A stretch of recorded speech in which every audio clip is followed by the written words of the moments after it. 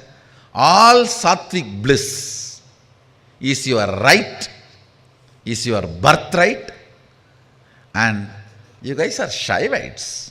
Shaivite means joyful guys.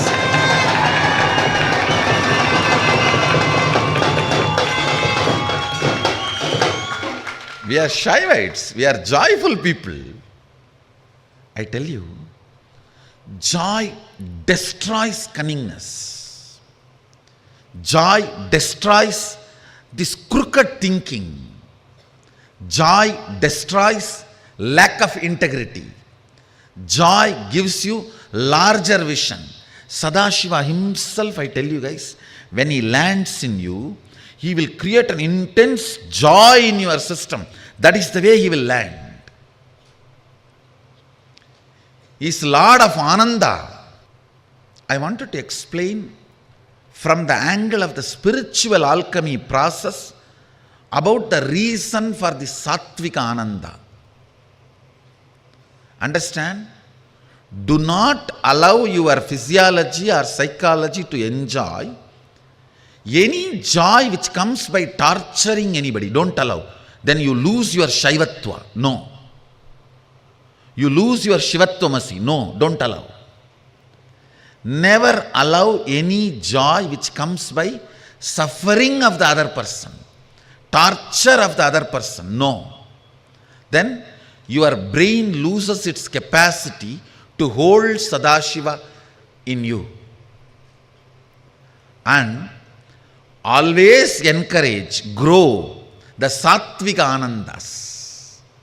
Don't be shy to grow the Sattvika Ananda.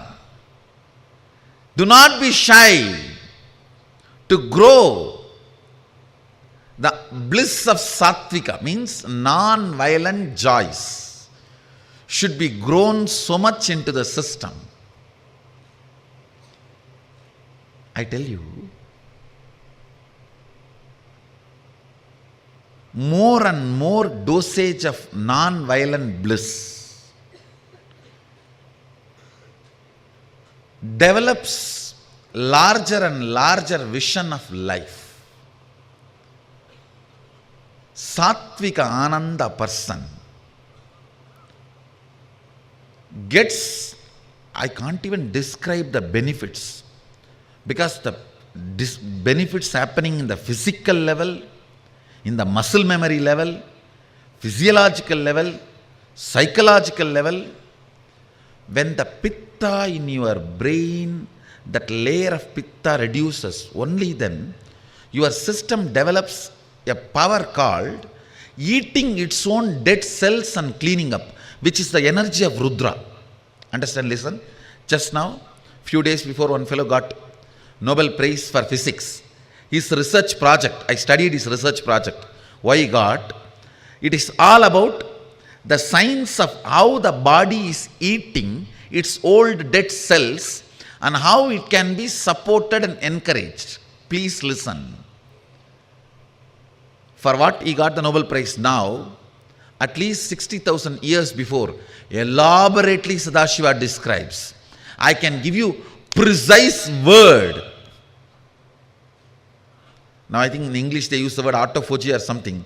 I can give you the precise word in Sanskrit, in Agama, and the precise principle. Precisely.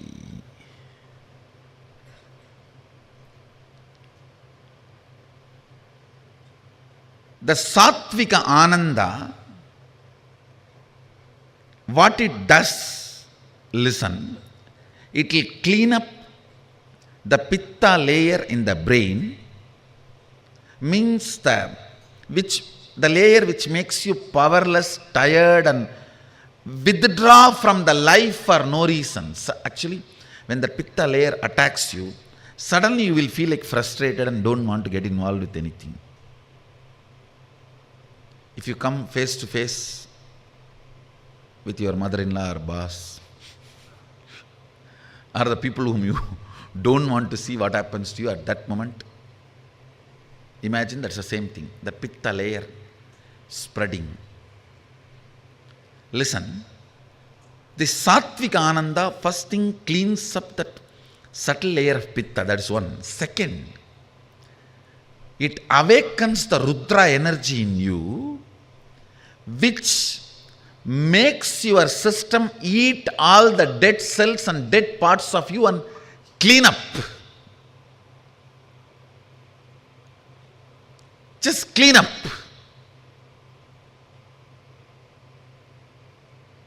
And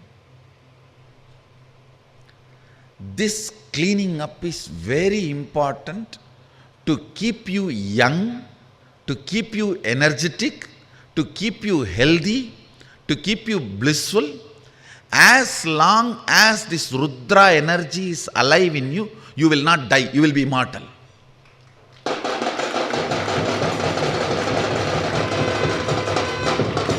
Sattvika Ananda awakens that Rudra energy in you intensely, I tell you.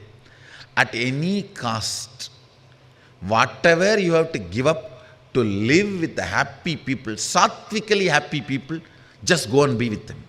That is satsanga. And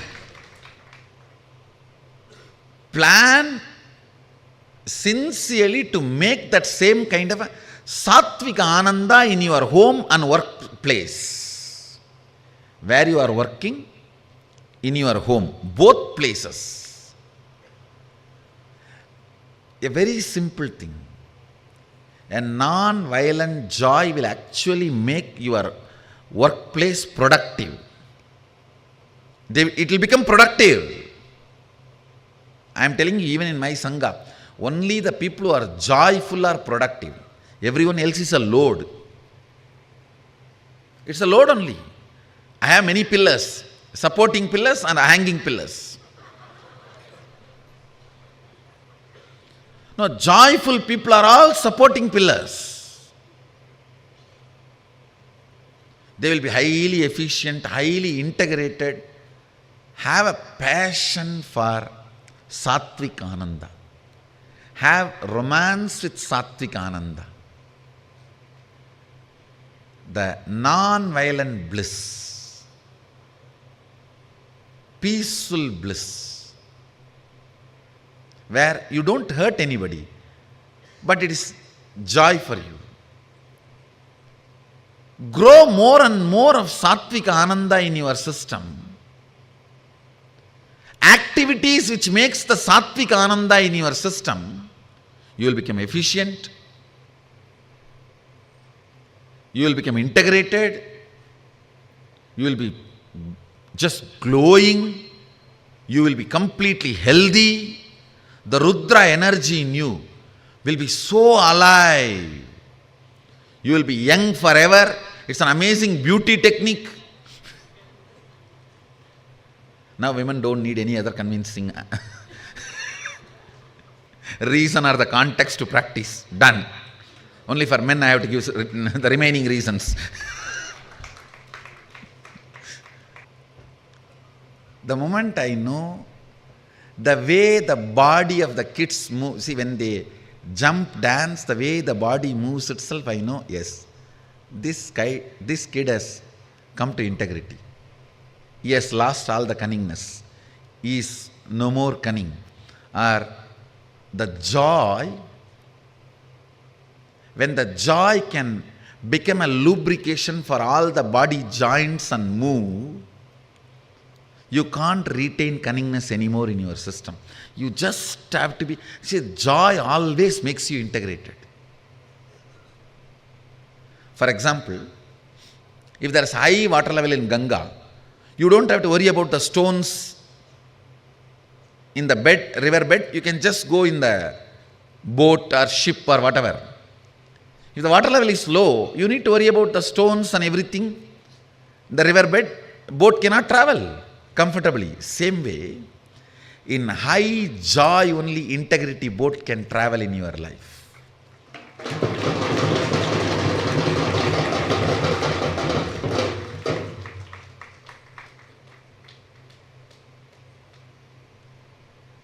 Immediately the moment he said, I just saw who are those kids? Yes. And I know because I am seeing them here, morning and night. And I know what is the space they will go and sleep if they jump and breathe my breathing space for such long time. I tell you, joy, sattvika ananda makes you a Shaivite. So much of sattvika ananda, biomemory will get into your system. It will help you in every process so powerfully. See, especially when you jump and all, the bliss is inhaled by every pore of your body. Every pore of your body, the bliss is inhaled. It becomes part of your muscle memory and biomemory. Of course, doing puja is surely sattvika ananda, but you don't use the whole body to do puja. But with these kirtans, it's like a whole body is used. The way your body flows with that, I can tell you, the level of integrity you have and the efficiency or the vision about life. All the sad people are cunning fellows. Never believe sad people. Never believe sad people. Never believe their words. Never have them as your business partner or life partner. They can suck your life and destroy your life. If you can make them sattvically blissful, do it. If not, at least save yourself. Get rid of them. I am telling you. Because sad people can talk about integrity but never be integrated. They will only be cunningly strategizing. Like that only, if the sad fellow, even if he is integrated, he is waiting to ditch you in some bigger deal. He is having his knife behind the back. Never ever believe sad people and get into any venture. That is like a getting onto the mud horse and entering into Ganga. Never. whether life partner or business partner. Joyful people will never cheat you. Even if they shout at you, it will be straightforward. There will not be second layer. There will not be third layer. Never believe sad people, even if they show very humble, polite, very good, decent, civilized manner of behavior. A raw, joyful person is 1,000 times trustworthy than the sad, civilized, decent, presentable. No. Sad fellows are dangerous fellows because in their very pitta layer on the brain, they believe all the fears are part of their life. When somebody is frightened, he is the most dangerous fellow. He will be all the time in the mood of attacking. I tell you. Keep sattvic bliss as your lifestyle and defend it. Defend it, and you have a right to defend it. Don't allow the stupid society to interfere in your sattvic bliss. You are not violating into anybody's space and being joyful. You are joyful just because I am here and my joy, sharing it. And nobody has a right to interfere and intimidate our joy.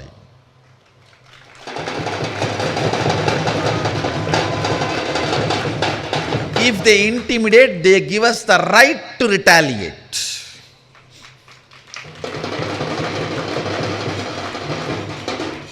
I tell you, make sattvic joy as your lifestyle and stand for it strongly.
on the planet Earth. Gave it to Devi Parvati. If you see in our temple, you will see both their deities. Shiva, Devi is sitting on the lap of Shiva. Shiva gave this technique, this process to Parvati, the science of completion. It's the 22nd verse, the sacred book, Vijnana Bhairava Tantra, the Shiva Sutras. I'll read out the translation and then explain.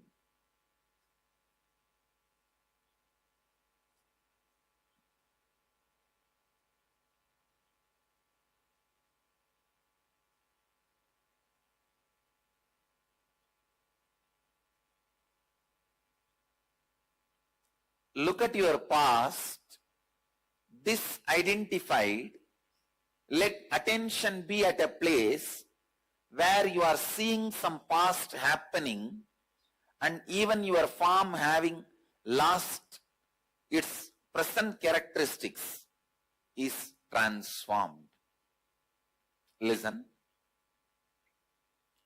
The basic principle of completion is reliving is relieving, not remembering.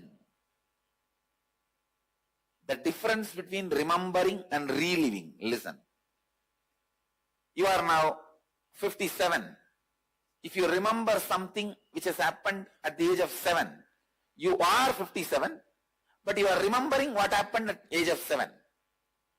Reliving means you forget you are 57, become 7 and relive.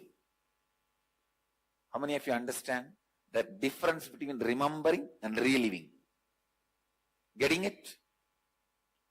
Remembering means with this personality, with this body, with this intelligence, from here you look back. Reliving means forget about this, switch off, be there, just be there. That time, what was your intelligence? That time, what was your ideas? That time, what was you? Reliving in that space.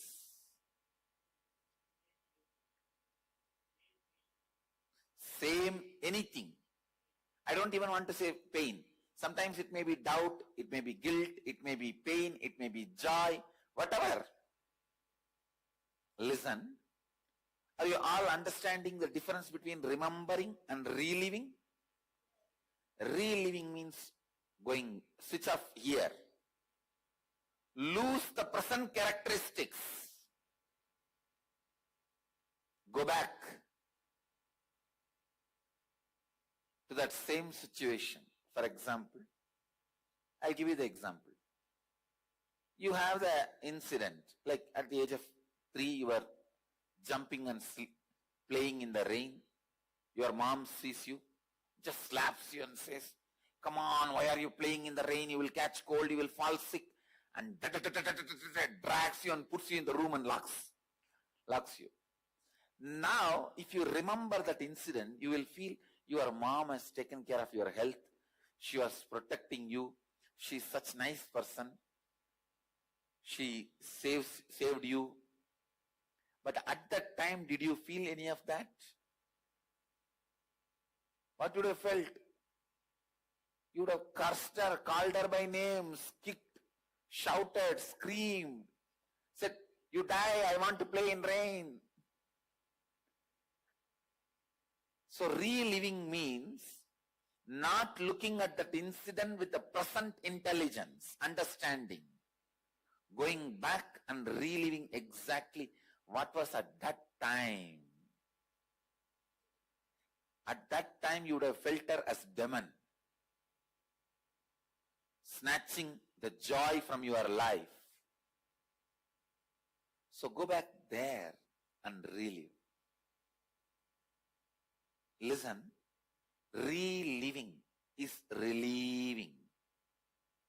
I'll give you exactly the definition. Listen, just sit, switch off, forget your present age, time, intelligence, maturity, everything.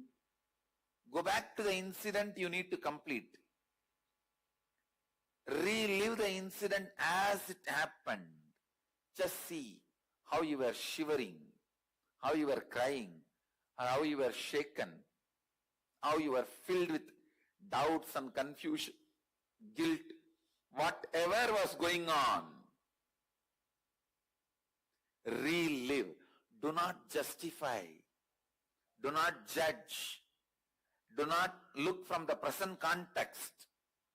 Do not say right or wrong. Completion is right, incompletion is not wrong. Understand? Completion is right. But what happened at that time is not wrong. Don't try to judge right or wrong. Just relive. At least 5 times. I tell you, first time when you relive, you will feel that whole weight, heaviness of that incident. By the time you relive second time, third time, relive very slowly. Suddenly you will see at one moment, your system is free. That weight suddenly disappears, melts down. Your whole nervous system is healed. Memories are released from your biomemory. That incident, that pattern is no more sitting on you like a heavy weight.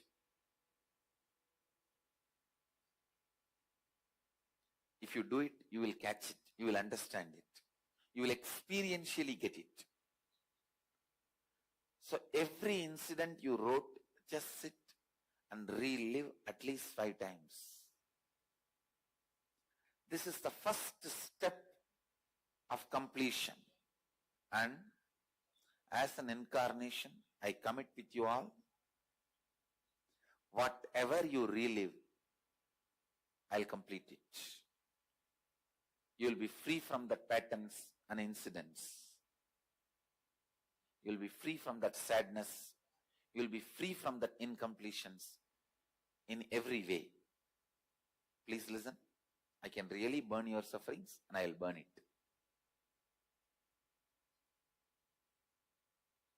Just relive as sincerely as possible.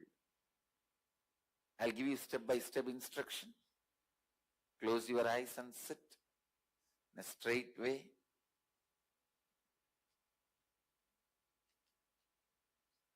You don't need to tie the ribbon now. Just sit. With your eyes closed. Pick up any one incident.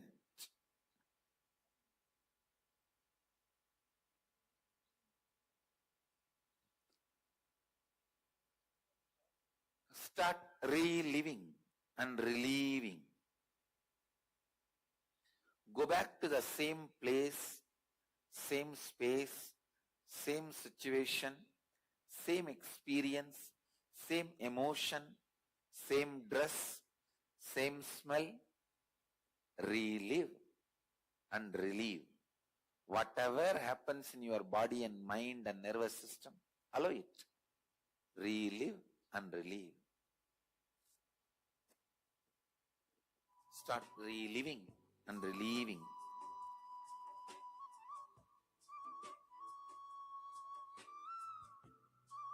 Relive at least 5 times.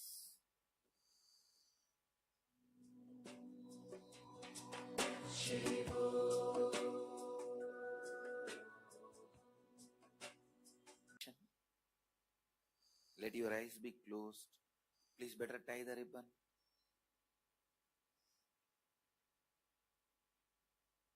Pick up your eye band, blindfold and tie it.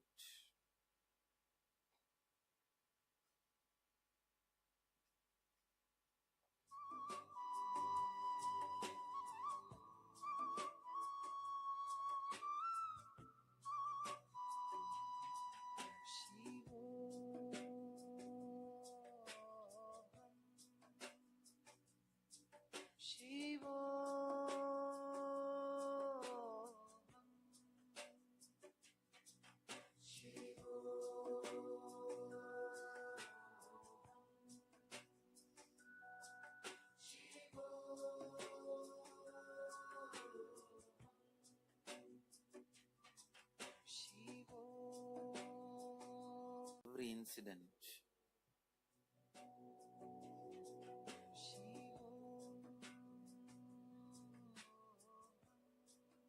Complete at least 5 times.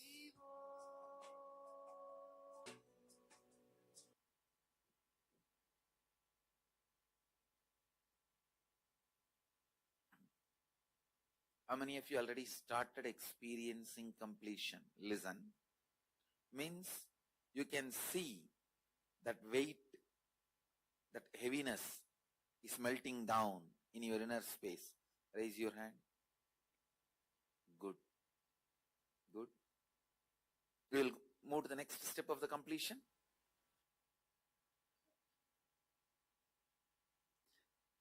We will move to the next level of completion. Listen. Sometime when you close your eyes and do completion, you will be lost somewhere and then come back and start. You may doze off. How many of you felt these problems? Solution for all the problems now. Pick up the mirror. You would have had a mirror in your bag. Just pick up the mirror.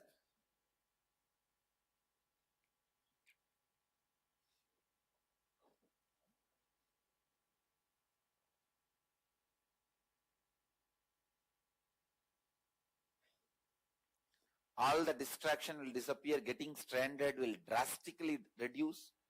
You will have so much completion. You will understand now.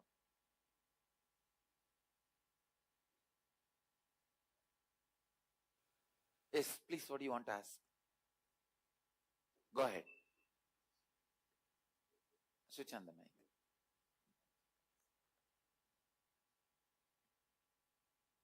Swami, I want to ensure that I am doing in the right way as you intend to. I have only 3 questions. Swami. You said that any one incident you pick up. I suffered due to my elder brother's torture in the 16th, teenagers, 16th year like that. So it is a course of time like a few months, 1 year like that. So I picked up a few incidents and relived. Is it right, or only we have to do a single incident? No. 1 5 times, then second 5 times, third 5 times. Like that, relive as many as possible. You will see that whole incompletion melts down.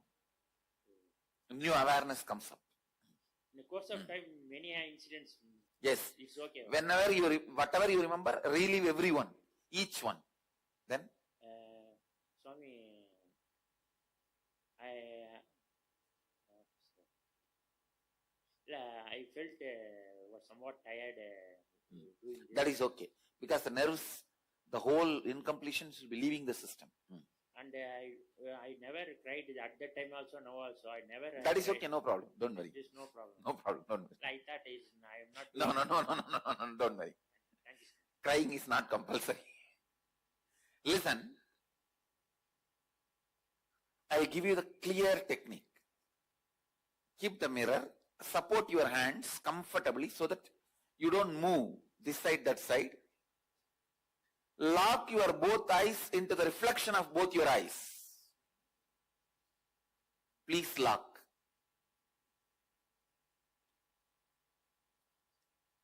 Lock your both eyes into the reflection of both your eyes. Means deeply gaze into your eyes.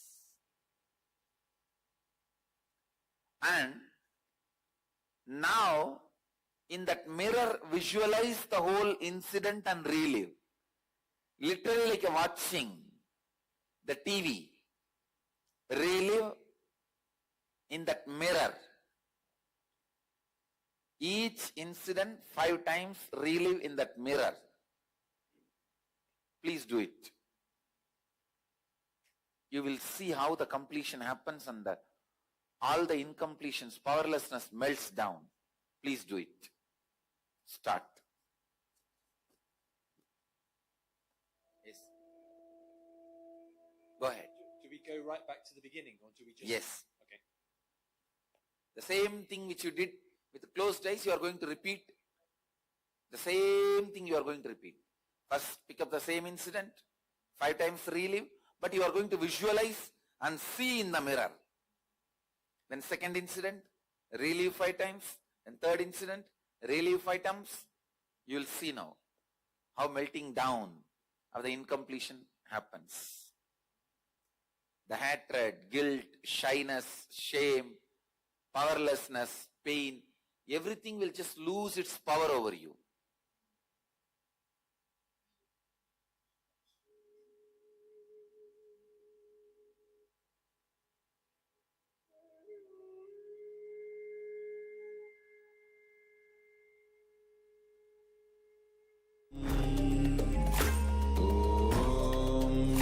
Nityananda Paramashivoham Om Nityananda Paramashivoham Om Nityananda Paramashivoham Om Nityananda Paramashivoham